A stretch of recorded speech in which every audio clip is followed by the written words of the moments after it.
কেমন আছো বন্ধুরা? নিশ্চয়ই ভালো আছো আর আমিও ভালো আছি। তো আজকে বাড়ির ব্লগ ভিডিওয়ে আমি তোমাদের একটু রান্নার রেসিপি করেও দেখাবো। তা ডিমের মালাইকারি করব। তা ওই জন্য নারকেলটাকে কুড়ে মিক্সিতে বেটে নিয়েছি সুন্দর করে। নিয়ে নারকেলের দুধটাকে দেখুন বের করে দিচ্ছি আমি। আর এই নারকেলের দুধটা দিয়ে আমি ডিমের কোরমা তৈরি করব। তার জন্য ডিমগুলোকে আমি সুন্দর করে লাল লাল করে ভেজে নিচ্ছি দেখুন। আর তোমরা তো আমার মাঠের ভিডিও দেখতে বেশি ভালোবাসো, তাই এখন কিছু করার নেই, যেহেতু মাঠে এখন ধান টান সব কেটে গুটিয়ে আমরা বাড়ি তুলে নিয়েছি। তা আবার যখন আমরা মাঠে ধান চাষ করা হবে তখন আবার মাঠের ভিডিও পরপর আসতে থাকবে। তো ওই জন্য আমি এখন বাড়ির ব্লগ ভিডিওগুলোই দিচ্ছি। তা প্রথমে আমি ডিমের কোরমা করার জন্য মশলাটা মিক্সিতে আদা রসুন পেঁয়াজ আমি বেটে নিয়েছি। আর দেখুন বন্ধুরা, তেজপাতাটা আমি ফোড়নে দিয়ে দিয়েছি। দিয়ে মশলাগুলো সব আমি তেলের উপরে দিয়ে দিচ্ছি, দিয়ে সুন্দর করে লাল লাল করে ভেজে নেব। আর এমন করে আমি একটা পদ্ধতিতে ডিমের কোরমা তৈরি করব। তো এইভাবে তৈরি করলে এর খেতে টেস্ট ওটা অন্যরকম হয়। তা দেখুন বন্ধুরা, পরিমাণ মতন আমি নুন হলুদ দিয়ে দিচ্ছি।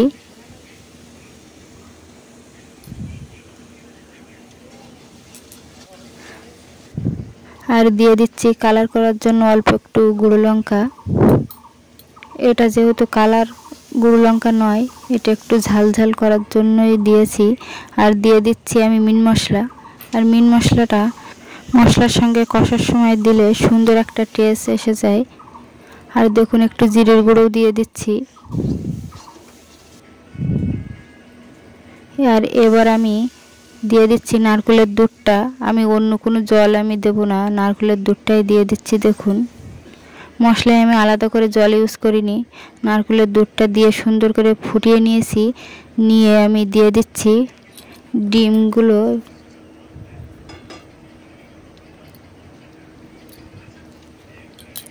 আর আমি কিন্তু নারকেলের দুধটা সব দিইনি, হাফ রেখে দিয়েছি। এটা যেহেতু মশলার সাথে আমি সুন্দর করে কষিয়ে ফুটিয়ে নিচ্ছি। আর হাফ যেটা সেটা আমি আবার একটু পরে দিয়ে দেবো। দিলে এর একটা টেস্ট একটা অন্যরকম হয়ে যাবে। এভাবে বাড়িতে তোমরা তৈরি করে খেয়ে দেখবে কত টেস্টি হয়। আর নারকেলের যে দুধটার স্বাদটা পাওয়া যায়। আর আমি দিয়ে দিচ্ছি গরম মশলা। আর আমার রেডি হয়ে গেছে ডিমের কোরমা, নারকেল দিয়ে ডিমের কোরমা। তা দেখুন বন্ধুরা, রান্না বান্না হয়ে গেছে আর আমার দুপুরে খাওয়া হয়ে গেছে। এবার আমি থালা বাসনগুলো মেজে নিচ্ছি। আর তোমরা তো আমার মাঠের ভিডিওই দেখো। আর এখন বাড়ির ভিডিও তোমাদের কেমন লাগছে অবশ্যই কমেন্টে জানাবে। তা দেখুন বন্ধুরা, থালা বাসনগুলো মেজে আমি মুরগিকে ভাত দিয়ে নিচ্ছি। আর মুরগিকে ভাত দেওয়ার পরে আমি কুকুরকেও ভাত দিয়ে দিচ্ছি।